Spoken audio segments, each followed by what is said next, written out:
Viiendal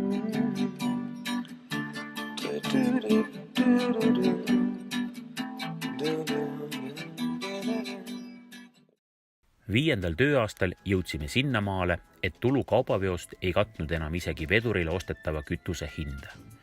Kuid vedurijuhid tahtsid ka palka saada. Peale selle veel veduri hooldus- ja remondikulud. Ja muidugi raudtee enda kohendamistööd.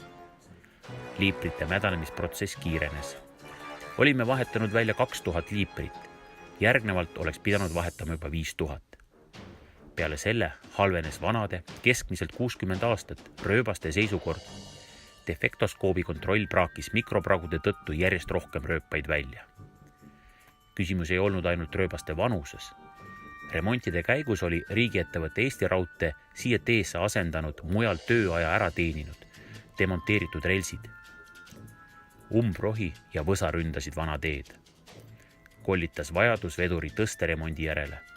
Osa rataste profiil oli ületanud lubatu.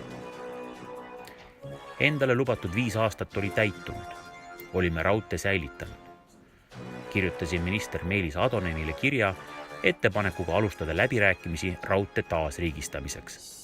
Vastus tuli kiiresti, teatades riikliku huvi puudumisest. Seepeale kirjutasin kohe vastu, et panen kuu aja pärast raudtee kinni ja küsisin, kellele võiksin raudtee varad üle anda. Vastati, et otsigu ma ise, kes raudteed tahab. Igatahes riik see ei ole. Kui ühiskonnal tõesti ei ole raudteed vaja, miks siis pean oma rahakoti peal seda hoidma? Olime võtnud ja kandnud tohutut vastutust. Iga päev juhtuda võiv rongiõnnetus oleks olnud väga tõsine asi.